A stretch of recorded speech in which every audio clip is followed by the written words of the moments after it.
আমার প্রিয় মা ও বোন, এবার আপনাদের উদ্দেশ্যে আমি কোরআন এবং হাদিসের আলোকে 11টি বিশেষ নাসিহা পেশ করতে চাই, যেগুলো আপনাদের জীবনকে আলোকিত করবে, দুনিয়াতে আপনাদেরকে মর্যাদার আসনে আসীন করবে, আর আখিরাতে আল্লাহ তাআলার কাছে আপনারা প্রিয় বান্দী হিসাবে উপস্থাপিত হবেন।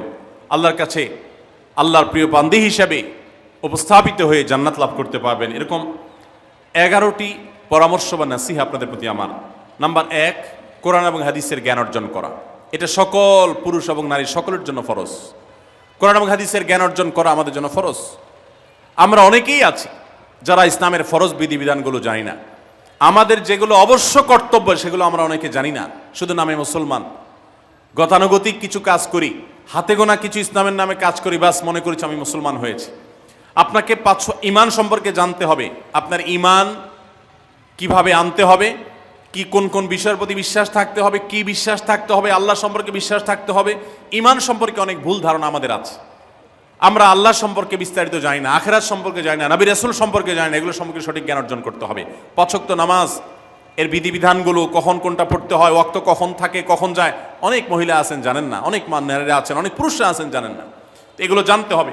ইসলামকে জানাটা অনেক গুরুত্বপূর্ণ। আর জানার জন্য কোরআনে কারীম বুঝে পড়বেন, হাদিস বুঝে পড়বেন, মাসলা মাসাইলের বই পুস্তক বুঝে পড়বেন ওলামাদের তত্ত্বাবধানে থেকে, এবং কোরআন এবং হাদিস শেখার যত ভালো আয়োজন উদ্যোগ আছে সেগুলোতে শামিল হবেন, জ্ঞান অর্জন করবেন। এটা ইসলামের গুরুত্বপূর্ণ একটা ব্যাপার। জ্ঞান অর্জন যদি না করেন তাহলে আপনি ইসলামের কোনো কাজ করতে পারবেন। ইসলামের সব কিছুর আগে হলো জ্ঞান অর্জন করা। সব কিছুর আগে ইসলাম সম্পর্কে ইলম অর্জন করতে হবে, কোরআন হাদিসের নলেজ অর্জন করতে হবে। নাম্বার 2, 5 ওয়াক্ত নামাজ। নবী সাল্লাল্লাহু আলাইহি সাল্লাম জান্নাতে, মেয়েদের জান্নাতে যাওয়ার শর্টকাট যে সিলেবাস দিয়েছেন, শর্টকাট যে ওয়ে বলেছেন, 4টা শর্ত দিয়েছেন। এর মধ্যে থেকে একটা হলো 5 ওয়াক্ত নামাজ ঠিকঠাক মতো যদি আদায় করেন। অনেক মহিলারা আছেন জোহরের নামাজ আসরের সময় গিয়ে আদায় করেন, আসরের কাছাকাছি আদায় করেন, কারণ গৃহস্থলী কাজে ব্যস্ত থাকেন, রান্নাবাড়ার কাজে ব্যস্ত থাকেন, গা গোসল নিয়ে ব্যস্ত থাকেন। করছি করে এই রান্নাবাড়া করা, সবাইকে খাবার দাবার দেওয়া, ছেলে মেয়েকে খাবার দাবার দেওয়া, ঘর ইত্যাদি মোছা ধোয়া, এগুলো করতে করতে, নিজের গোসল করতে করতে 3টা 3:30 বেজে যায়। অনেক সময় আসরের ওয়াক্তের কাছাকাছি গিয়ে তারপর জোহর নামাজ আদায় করেন। খুবই গর্হিত একটা কাজ। আমার মা বোনরা সতর্ক থাকবেন এ ব্যাপারে, যে নামাজ সময় মতো আদায় করতে হবে। শয়তান আপনাদেরকে একটা ভুল কথা বলে ধোঁকা দেয়, সেটা হলো যে আমি রান্নাবাড়া করছি যে পোশাকে, এই পোশাকে কিভাবে নামাজ পড়বো, তাহলে আমি গোসল টোসল করে একটা নামাজ পড়বো। আর গোসল তো আর সহজে করা হয় না। রান্নাবাড়ার পরে সবাই বাড়ায় খাওয়াই দেওয়া, এরপরে ঘর দুয়ার পরিষ্কার করা, এরপরে সব কাজ শেষে গোসল করা, তারপরে গোসল করে এসে নামাজ পড়া, এসব করতে করতে শয়তান আপনার নামাজটা অনেক পিছায় দেয়। মনে রাখবেন, আপনি যে পোশাকে কাজ করতেছেন ওই পোশাকে যদি দুর্গন্ধ না থাকে, খারাপ না থাকে, ভালো পোশাক হয়, তো ওই পোশাকে আপনি নামাজ পড়তে পারবেন। দুর্গন্ধ থাকলেও শরীরকে ফ্রেশ করার ব্যবস্থা আছে, আপনি ফ্রেশ করে আপনি নামাজে দাঁড়ায় যাবেন, এরপর নামাজ পড়ে বাকি কাজ করবেন। নামাজকে বলবেন না যে আমার অনেক কাজ আছে, এগুলো শেষ করে নামাজ পড়বো। শয়তান আমাদেরকে ধোঁকা দেয়। এই জন্য মা বোনরা 5 ওয়াক্ত নামাজ সময় মতো আদায় করবেন, ঠিকঠাক মতো আদায় করবেন। অনেক মা বোনরা আপনারা নামাজ পড়েন, নামাজ হয় না। বাংলাদেশে বেশিরভাগ মহিলাদের, নারীদের মধ্যে একটা ভুল আছে নামাজ প্রসঙ্গে, সেটা হলো যে নামাজের মধ্যে সতরটা ভালো করে ঢাকেন না। সতর কি? মেয়েদের নামাজের মধ্যে মুখমণ্ডল ছাড়া, 2 হাতের কবজি ছাড়া তাদের মাথা থেকে পা পর্যন্ত পুরো শরীর তারা ঢেকে রাখবে। আজকাল নামাজের ওড়না পাওয়া যায়, এই ওড়নাগুলো পরলে এই মুখমণ্ডল ছাড়া 2 হাত এক সহকারে ঢাকা থাকে, এভাবে ঢেকে রাখতে হবে।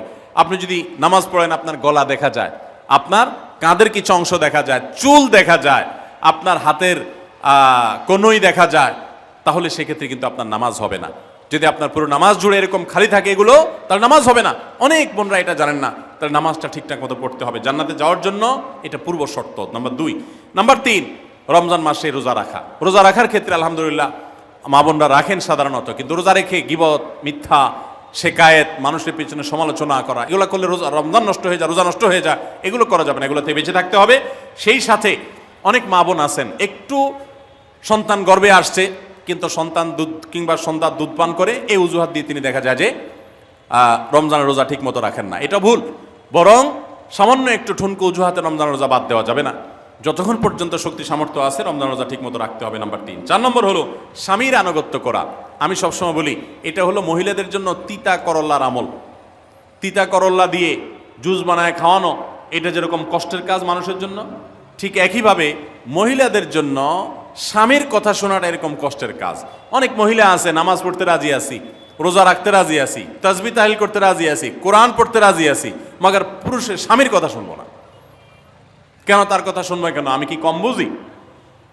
এই মানসিকতা আজ পশ্চিমা অপসংস্কৃতির যে ছোঁয়া আমাদের সমাজে এসেছে, লেগেছে, এটার কারণে আমাদের মা বোনদের মধ্যে তৈরি হয়েছে। এটা কখনো আমাদেরকে সুখী করতে পারে না। একটা ছোট মুদি দোকানেও একজনকে দায়িত্বশীল মানতে হয়, একজন মালিক হয়, আরেকজন অধীনস্থ হয়, একজন ম্যানেজার হয়, আরেকজন তার কর্মী হয়। এতটুক চেইন অফ কমান্ড যদি ঠিক না থাকে, তাহলে একটা ছোট দোকানও সুশৃঙ্খলভাবে চলতে পারে না, সেটাও বিশৃঙ্খল হয়ে যাবে। তাহলে একটা সংসার, একটা পরিবারে একজনকে মুরব্বী না মানলে কিভাবে সেটা চলতে পারে? অবশ্যই একজন নারী তার স্বামীকে অভিভাবক মানবেন, মুরব্বী মানবেন, তাকে মেনে চলবেন। শুধু ইসলামই বলে নাই, পশ্চিমা দুনিয়ার মানুষরাও স্বীকার করে। সব একটা আত্মজীবনীমূলক লেখা ধারাবাহিকভাবে বাংলাদেশে একটি জাতীয় গণমাধ্যমে প্রকাশ হয়েছে অনেক বছর আগে, আমি পড়েছি। সেখানে তিনি পরিষ্কার করে বলেছেন যে আমার দাদি নানীরা পারিবারিক জীবনে যতটা সুখী ছিল, এখন আমাদের স্ত্রী, আমাদের মেয়েরা ততটা সুখী না। অথচ তাদের এত বেশি শাড়ি চুড়ি, এত বেশি সাজগোজ, এত বেশি সুখ সমৃদ্ধির উপকরণ ছিল না আজকের মেয়েদের যতটা আছে। পারিবারিক শান্তি তখন যতটা ছিল, এখন তার ধারে কাছেও নেই। এর অন্যতম কারণ হলো এটি যে আমরা পশ্চিমা অপসংস্কৃতির ছোঁয়ায় পড়ে শয়তান আমাদেরকে অতিরিক্ত স্বাধীনতার নাম দিয়া আমাদেরকে বলগাহীন স্বাধীনতার পথে নিয়ে গেছে, যেটা আমাদের ধ্বংস ডেকে এনেছে। এজন্য একজন গার্ডিয়ান, একজন অভিভাবক পরিবারে থাকতে হবে, তাকে মানতে হবে। আপনি নারী হিসাবে আপনার স্বামীটাকে যদি মনে হয় একটু বোকা কিসিমের, সে বুঝে না, আপনি অবশ্যই ডেফিনেটলি আপনি তাকে বোঝাবেন, আপনি তাকে আপনার মতামত বলবেন, তারও কর্তব্য আপনার মতামত গ্রহণ করা। কিন্তু এর মানে এই না যে আপনি তাকে ডিনাই করবেন, পাত্তা দিবেন না, অবজ্ঞা করবেন, তার কাছে জিজ্ঞেস করা ছাড়া যেদিক সেদিক যাবেন, যা খুশি তা করবেন, এটা উচিত না। আপনার জান্নাতে যাওয়ার প্রয়োজনে ওই যে তিতা করল্লা বলেছি, সে যদি কোনো দিক থেকে তাকে মানতে আপনার কষ্ট হয়, আপনার থেকে সে পিছিয়ে আসে বুদ্ধিতে জ্ঞানে, তারপরে একটু কষ্ট করে ঢোক গিলেন, একটু কষ্ট করে সবর করেন, শুধুমাত্র জান্নাতের আশায় আল্লাহ তাআলা আপনাকে মর্যাদা দিবেন, দুনিয়াতে বড় করবেন, আখিরাতে বড় করবেন। অনেক সময় দেখা যায় পুরুষতান্ত্রিক সমাজে আমাদের দেশে দেখা যায় যে পুরুষদের নানা অনাচারে মেয়েরা অতিষ্ঠ হয়। একটু সবর করেন, সন্তান সন্ততি বড় হবে, তখন আর পুরুষের এই সমস্ত জুলুম থাকবে না, পুরুষ তখন দৌড়ের উপরে থাকবে। এই বাস্তবতা আমরা প্রত্যেকটা মানুষ উপলব্ধি করার কথা। অতএব মুসলিম নারীদের অত্যন্ত গুরুত্বপূর্ণ আরেকটি বিষয় হলো 4 নম্বর যেটি বললাম, স্বামীর আনুগত্য করা। যতটুকু সম্ভব তার সর্বোচ্চ আনুগত্য করার চেষ্টা করতে হবে, যতক্ষণ তিনি কোরআন হাদিসের কথা বলেন। স্বামী যদি কোনো অন্যায় কথা করতে বলেন, তাহলে তখন আর তার কোনো কথা শোনা যাবে না। নাম্বার 5, একজন মুসলিম নারীর জন্য তার ইজ্জতের হেফাজত অত্যন্ত গুরুত্বপূর্ণ ব্যাপার। এমন একটা সমাজে আমরা বসবাস করতেছি, পাঠ্য বইয়ে শিক্ষার নামে আমাদের সন্তানদের চরিত্র নষ্ট করে দেওয়া হচ্ছে, বিবাহ বহির্ভূত সম্পর্ক করতে তাদেরকে উস্কানি দেওয়া হচ্ছে, শিক্ষার নামে কুশিক্ষা দেওয়া হচ্ছে, যার কারণে আমার সন্তান নষ্ট হয়ে যাচ্ছে। এই জন্য আমি বলি, এমন যুবক, এমন যুবতী আজকাল সোনার হরিণ হয়ে গেছে। হাজারে 10 জন যুবক পাওয়া যাবে কিনা সন্দেহ, যেই যুবক বুকে হাত রেখে বুক টান টান করে আল্লাহর শুকরিয়া আদায় করে বলতে পারবে তার যৌবনে কোনো হারাম স্পর্শ সে করে নাই, কোনো হারামের কাছে সে যায় নাই, তার চরিত্রকে সে হেফাজত করেছে, কোনো গুনাহে সে লিপ্ত হয় নাই, এরকম কথা বলার মতো যুবক খুব বেশি নাই আমাদের সমাজে। ধ্বংস করে ফেলা হয়েছে বিনোদনের নামে, শিক্ষার নামে, নানা নামে। এগুলো আমাদের দেশের সংস্কৃতি ছিল না। এদেশের মুসলমান তো বটে, এদেশের হিন্দুরাও পারিবারিক এই বন্ধনের মধ্যে থেকে তারা তাদের চরিত্রকে হেফাজত করে, বৈবাহিক সম্পর্ক ছাড়া কোনো প্রকার সম্পর্কের মাধ্যমে তাদের যৌন আকাঙ্ক্ষাকে মেটায় না। এটা এদেশের মাটির, এদেশের কালচার, এদেশের মানুষের কালচার, এদেশের সকল ধরনের মানুষের কালচার, কিন্তু এদেশের সেই সংস্কৃতিকে ধ্বংস করে দেওয়া হচ্ছে ছোট ছোট বাচ্চাদের বইয়ে এই বিবাহ বহির্ভূত সম্পর্কের কথা বলে। এই জন্য সচ্চরিত্র এখন সোনার হরিণ হয়ে গেছে। নবী সাল্লাল্লাহু আলাইহি ওয়াসাল্লাম বলেছেন, মাইয়াজমান লি মা বাইনা লিহিয়াইহি ওয়া মা বাইনা রিজলাইহি আদমান লাহুল জান্নাহ। যে ব্যক্তি তার 2 চোয়ালের মাঝখানের অঙ্গ অর্থাৎ মুখ, আর যে ব্যক্তি তার 2 রানের মধ্যবর্তী অঙ্গ, তার লজ্জাস্থানকে হেফাজত করবে, অন্যায় খাতে ব্যবহার করবে না, এটার সংরক্ষণের দায়িত্ব এবং গ্যারান্টি যে ব্যক্তি নিজের ব্যাপারে নিজে নিবে, নবী সাল্লাল্লাহু আলাইহি ওয়াসাল্লাম বলেছেন, আমি তার জন্য জান্নাতের দায়িত্ব নিয়ে নিলাম। যে এটা 2টার দায়িত্ব নিতে পারবে, আমি তার জান্নাতের দায়িত্ব নিলাম। এবং নবী সাল্লাল্লাহু আলাইহি ওয়াসাল্লাম আরো বলেছেন, আকসারু মা ইউদখিলুন নাস আন-নার, মানুষকে সবচেয়ে বেশি জাহান্নামে নিয়ে যায় কোন জিনিসে? আল ফামু আল ফরজ, এই 2টি অঙ্গ, মুখ এবং লজ্জাস্থান। এই জন্য মা বোনরা, অনেকে আপনাদেরকে অনেক প্ররোচনা দিবে, অনেক গুনাহের পথে আহ্বান করবে। আপনাদের মেয়েরা স্কুল কলেজে পড়তে গেলে সেখানে অনেক অন্যায় আবেদন শুনবে, হারামের আহ্বান শুনবে। তাদেরকে সুশিক্ষা দিবেন যে আল্লাহ তাআলা তোমাকে যে চরিত্র দিয়েছে, এই যৌবন দিয়েছে, এটাকে যেখানে সেখানে ব্যবহার করলে হবে না। কিয়ামতের ময়দানে যুবকদেরকে আলাদা করে জিজ্ঞাসা করা হবে, তোমার যৌবনকালে কি করছো সেটা বলো, বুড়া বয়সে এসে কি করছো এটা ইম্পর্টেন্ট না, যৌবনকালে কি করে আসছো সেটার হিসাব দাও। যৌবনকে হেফাজত করার গুরুত্ব এত বেশি, আল্লাহ আলাদা করে জিজ্ঞাসা করবেন।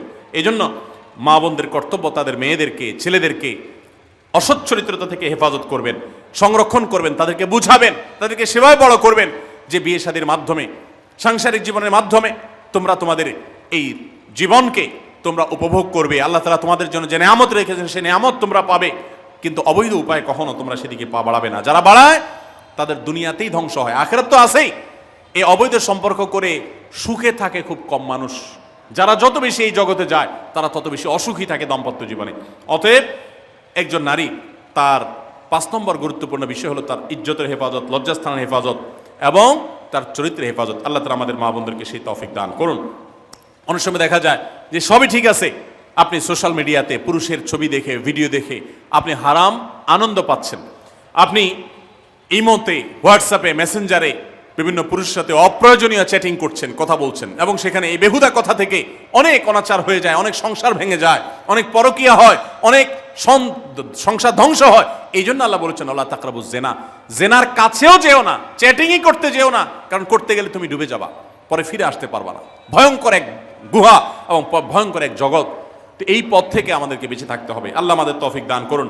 নাম্বার 6, মা বোনদের জন্য গুরুত্বপূর্ণ বিষয় হলো সন্তানদের লালন পালন করা। আপনি বাজার থেকে 2-4 কেজি আম কিনে খাইছেন, এটাতে আপনি যতটা সুখী হতে পারবেন, আপনি যদি একটা আমের গাছ লাগাই দিতে পারেন তাহলে তার চাইতে অনেক বেশি সুখী হতে পারবেন, আপনি বেশি লাভবান হবেন, আপনি মনকে মন আম খেতে পারবেন, আপনার বংশধররা খেতে পারবে। নিজে আমল তো করবেনই মায়েরা, বোনেরা, পাশাপাশি সন্তানদেরকে যদি আল্লাহ ভীরু বানান, মুত্তাকি বানান, পরহেজগার বানান, কোরআন হাদিস শিখান, তাদেরকে যদি পর্দা শিখান, তাদেরকে যদি চরিত্রের হেফাজত শিখান, তাদেরকে যদি ভালো মানুষ বানানো শিখান, তাহলে আপনি আম গাছ লাগানোর মতো ফলের গাছ লাগাই গেলেন, সওয়াবের গাছ লাগাই গেলেন, দুনিয়া থেকে চলে যাবেন। নেক সন্তানের আমল যেগুলো আপনি শিখাই দিয়ে গেছেন এগুলোর সওয়াব আপনি পেতে থাকবেন। ছেলেটাকে সূরা ফাতিহা নিজে শিখাবেন, মেয়েটাকে সূরা ফাতিহা নিজে শিখাবেন, নিজে ভালো করে শিখবেন, তাহলে মরণ পর্যন্ত এই ছেলে যতবার সূরা ফাতিহা পড়বে প্রত্যেক নামাজে আপনি কিন্তু সওয়াব পেয়ে থাকবেন, কারণ আপনি শিখাই দিয়ে গেছেন, আপনি শুরুটা করে দিয়ে গেছেন। এই জন্য মা বোনদের জন্য সন্তানদের লালন পালন করা, সন্তান দুধে ভাতে আছে কিনা, ভালো জামা কাপড় পরছে কিনা, এর চাইতে ইম্পর্টেন্ট হলো সন্তান আমার নামাজ পড়ছে কিনা, সন্তান আমার আল্লাহকে চিনে কিনা, সন্তান আমার কোরআন হাদিসের শিক্ষা পেয়েছে কিনা।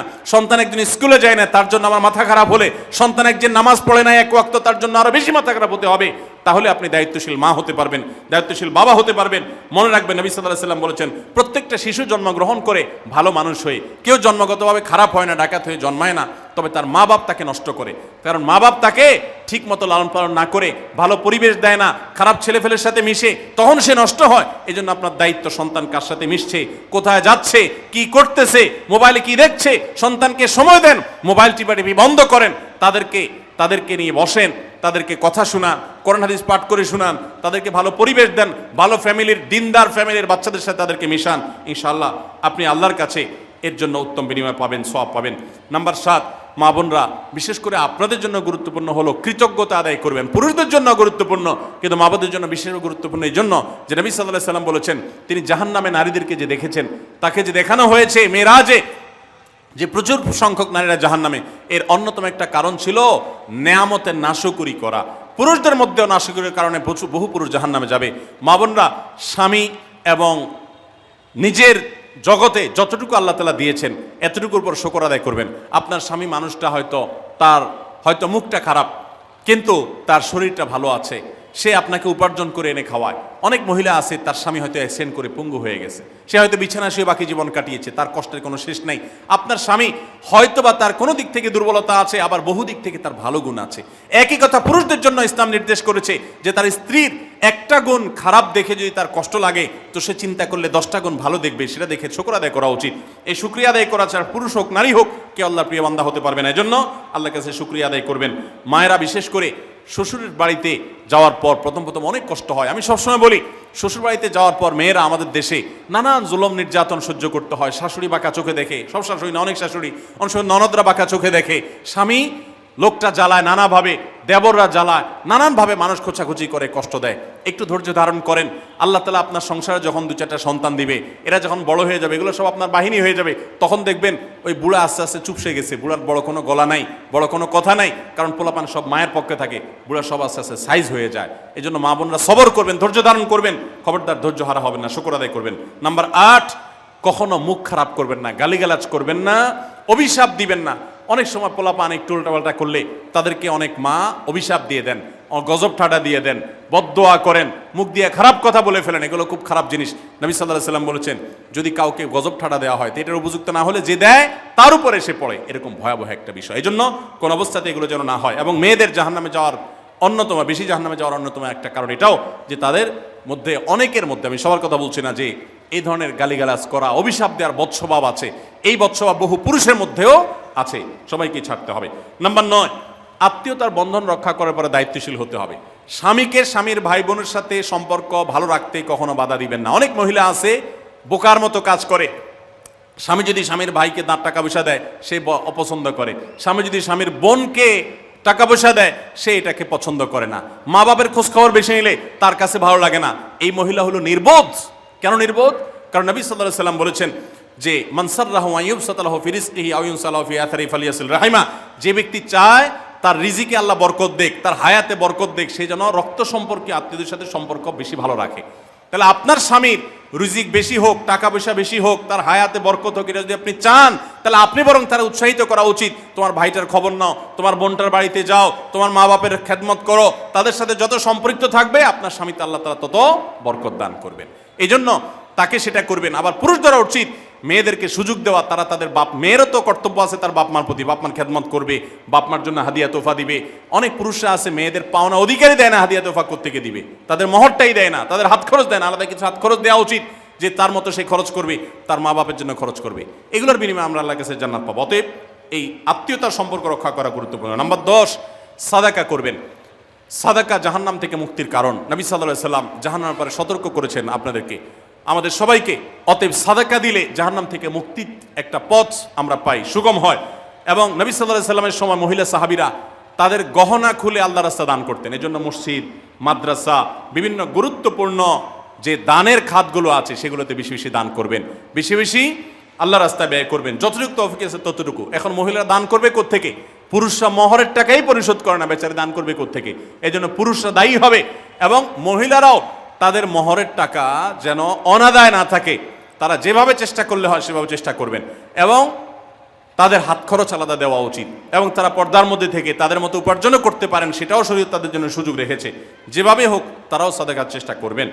11 নম্বর সর্বশেষ হলো সময়ের অপচয় করবেন না। এখন এমন একটা সময় চলছে বেশিরভাগ মানুষ জাহান্নামে যাবে, যেই কারণে আজকের যুগে সবচেয়ে বেশি আমরা বিপদগামিতার মুখে যাচ্ছি, যে কারণে সেটার অন্যতম হলো এই স্মার্টফোনের অপব্যবহার।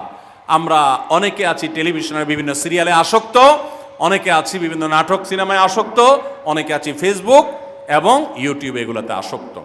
বিশেষ করে মা বোনদেরকে বলছি, অনেকেই আছেন এখনো রিমোট ছাড়া তার পেটের ভাত হজম হয় না, সারাদিন রিমোট হাতে বসে থাকেন, একটার পর একটা সিরিয়াল এবং চ্যানেল পাল্টাতে থাকে। মনে রাখবেন, সফল ইমানদার হতে হলে এই অনর্থক কাজ না ছাড়লে আপনি সফল ইমানদার হতে পারবেন না। অনেকে নামাজে পড়ে আবার সিরিয়ালও দেখে, অনেকে আছেন ফেসবুকে ঘন্টাকে ঘন্টা, ইউটিউবে ঘন্টা ঘন্টা সময় নষ্ট করেন। এর জন্য আল্লাহর কাছে জবাবদিহি করতে হবে। কিয়ামতের ময়দানে আল্লাহ তাআলা কয়েকটা প্রশ্ন উত্তর দেওয়া ছাড়া একজন মানুষকেও নড়তে দিবেন না। এর ভিতরে একটা হলো যে তোমার সারা জীবনে কি অর্জন করেছো। সময়ের অপচয় করা যাবে না।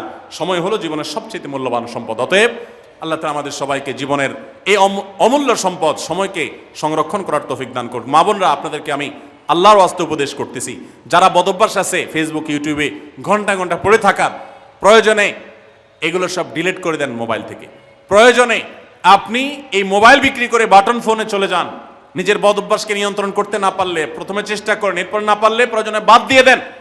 আল্লাহর জন্য যদি ত্যাগটা করেন, কি আমাদের বলতে পারেন, আল্লাহ গুনাহ থেকে বাঁচার জন্য, তোমাকে খুশি করার জন্য আমি স্মার্টফোন পর্যন্ত রাখি নাই, বাটন ফোনে চলে গেছি। আল্লাহ তাআলা খুশি হবেন ইনশাআল্লাহ বিইذনিল্লাহ।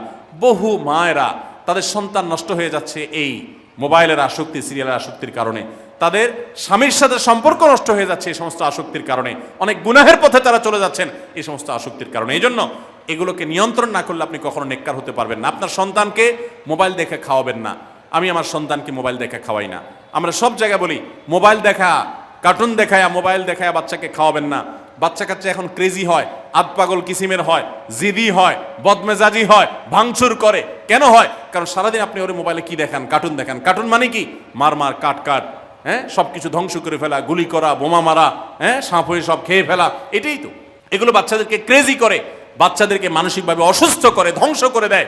তাদেরকে ফিজিক্যাল খেলাধুলা, শারীরিকভাবে করতে পারে এরকম খেলাধুলার ব্যবস্থা করেন, দৌড়াদৌড়ি করার ব্যবস্থা করেন। বাচ্চারা সুস্থ থাকবে, ভালো থাকবে। মোবাইল থেকে তাদেরকে বাঁচান, টেলিভিশন থেকে তাদেরকে বাঁচান, এবং কার্টুন থেকে, ভিডিও গেমস থেকে তাদেরকে বাঁচান।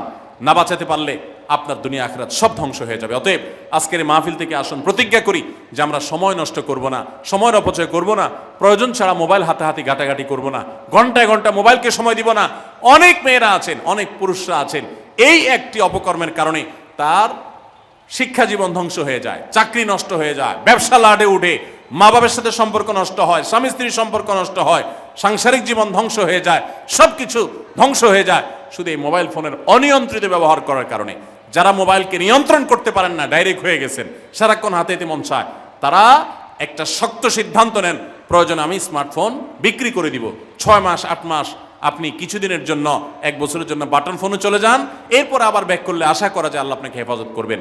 এবং ইসলামের নাম দিয়ে, অনেকে বলে আমি ইউটিউবে ওয়াজ শুনি, ফেসবুকে ওয়াজ শুনি, ওয়াজের নাম দিয়া আপনি যে কি করেন কি না করেন সেটা আপনার আরশের মালিক সবই জানেন। অতএব যে ওয়াজ শুনতে গিয়ে আপনার আকাম কুকাম করা লাগে, খারাপ জিনিস দেখা লাগে, ওই ওয়াজ শোনার কথা আপনাকে ইসলাম বলে নেই।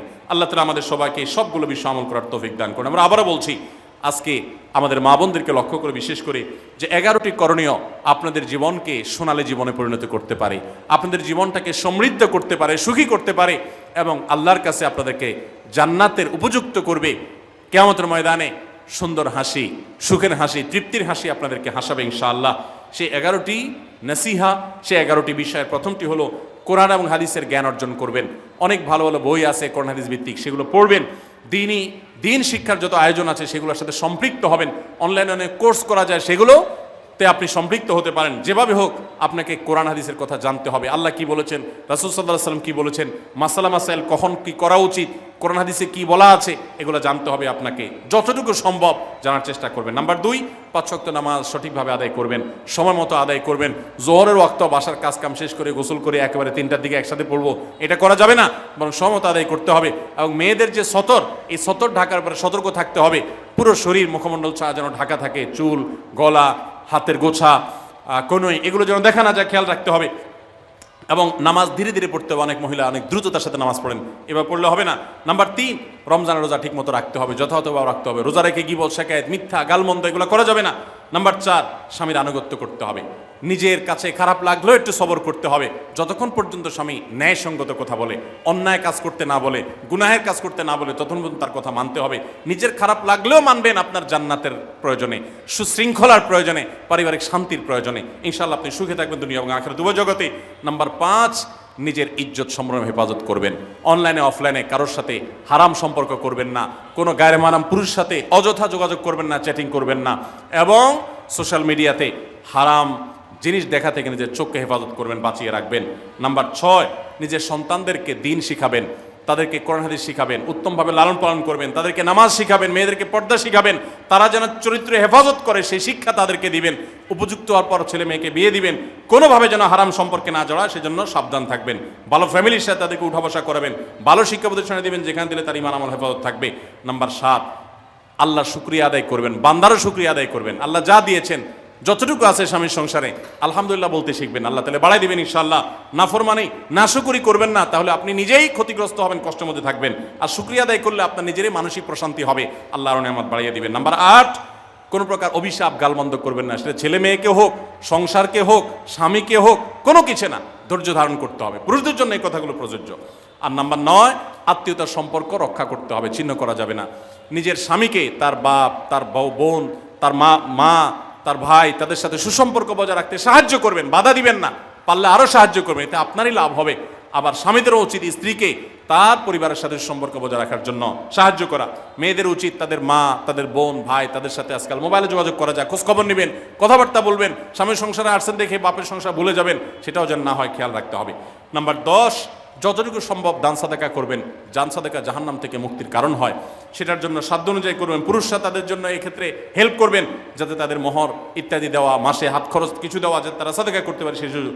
আজকাল দেখা যায় অনেক মেয়েরা টাকা পয়সা পেলে মার্কেটে চলে যাবেন, কি কিনবে এটা নিয়ে অস্থির হয়ে যান। মার্কেটে আপনি যা দরকার হলে যাবেন, কেনা দরকার হলে কিনবেন, কিন্তু দানের জন্য একটা খাত রাখবেন। পারিবারিক সাদাকা বাক্স, একটা বাক্স রাখবেন, যে খুচরা টাকা পয়সা বা বিভিন্ন টাকা পয়সা ছেলে মেয়েরা রাখবে, আপনি রাখবেন, উৎসাহিত করবেন।